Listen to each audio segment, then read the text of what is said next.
I'd like to show you two sides that we think we have. One is the noisy part, and one is the silence part. That there aren't two, of course. One is conditioned. But most of the time we have to talk about the noisy part because we often feel that we are that noise. And if you're wondering what noise we have, any form of self-consciousness is noise. But yesterday I received an email, and this email is so popular and I got so many like it that again I'd like to read it to you. And I'm sure many people would resonate with it. Okay, this is what is called noise. Okay. Burt, I feel I have a wall or block, even though I know it is not real, which I am having a difficult time letting go, getting past, because I don't know what a block is, what it is made of to let go of, and it frustrates me because I want so much to release what it is or it feels like. I feel that it is the root of self-sabotage, anger, depression, and the not good emotions. But I don't know how to ask what I'm trying to ask you. The disillusion drives me nuts. Help. Okay. So, and this is a very common one. How many of you feel that there is noise inside you? Yeah. You know. Yeah. And if we're honest, we all have some noise going on. Okay, whether it's worry or concern or doubt, this is all noise. But the important thing, and I'd like to emphasize here, because I keep answering these emails and somehow answering is not enough, is how to deal with this noise. Well, first of all, noise is not something bad. Okay, what is noise? Okay, let's go into the very nature of noise. You've been born with a physical body. Well, the moment you've been born with a physical body, you felt limitation. And you were wondering what it's all about, what is life all about, what I am all about. You know, I did not create myself and here I am.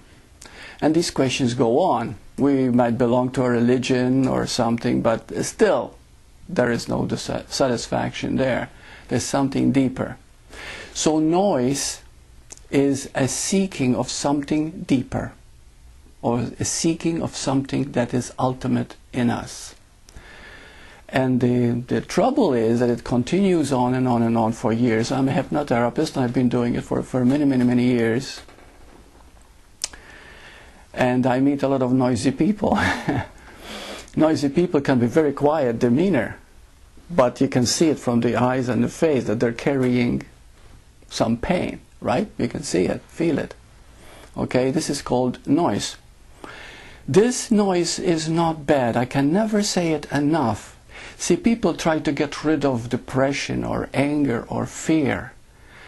And I'd like to emphasize this, and I've had very many good results, both in my clients and in the people I answer to through the emails, is that noise is what is necessary for you to listen.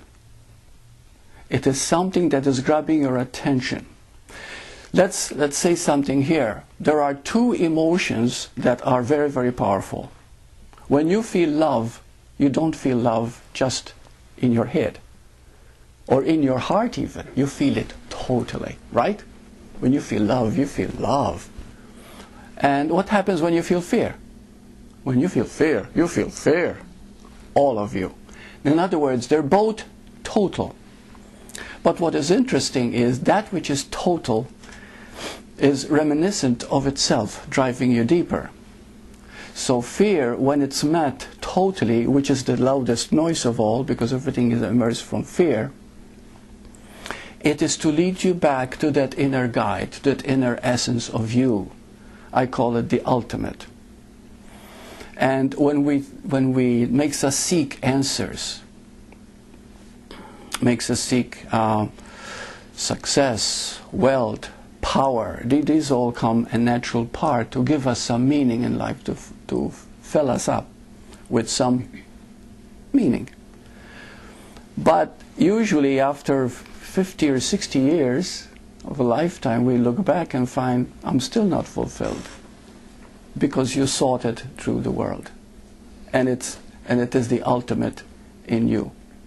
So again, I repeat, every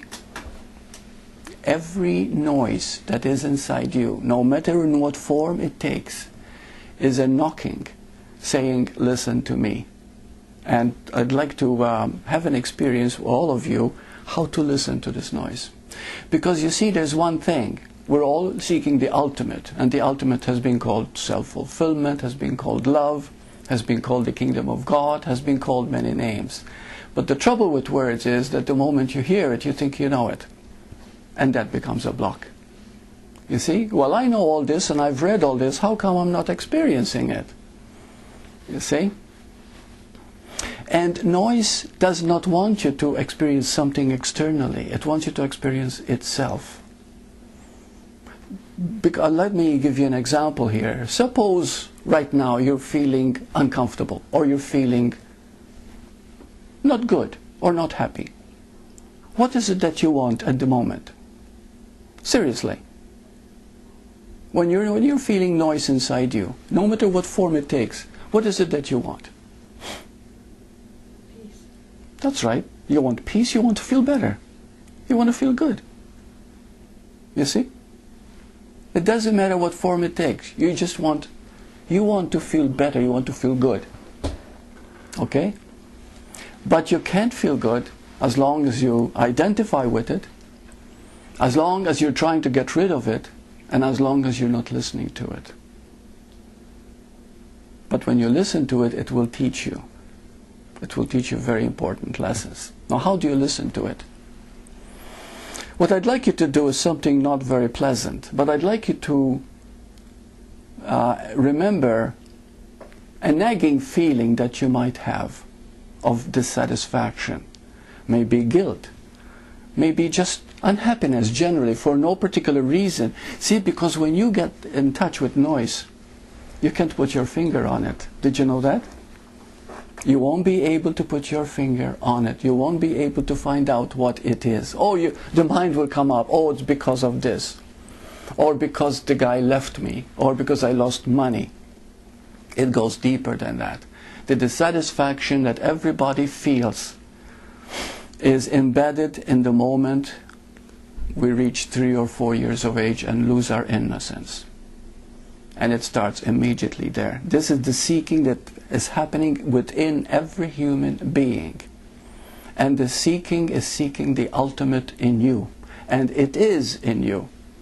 Today I'm going to call it the inner guide. Because what you're seeking is really yourself, but not the self you think you are. So right now I'd like you to recall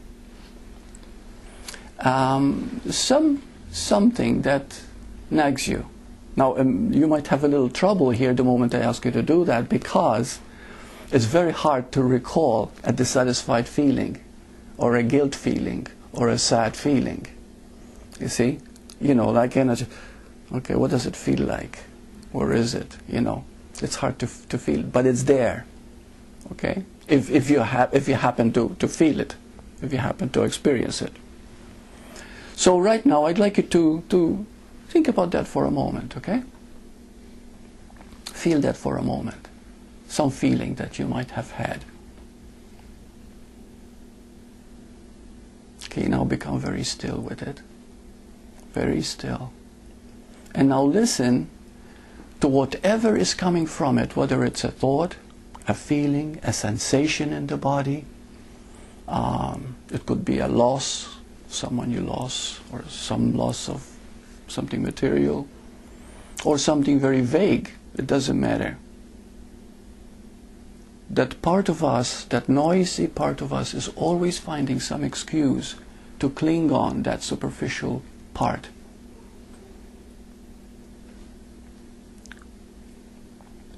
Now, having having allowed yourself, and this is what it is, the word, having allowed yourself to experience it, whatever it is, whatever it feels like, I want you to ask yourself this, but do not reach an answer. What am I seeking? What is it that I want?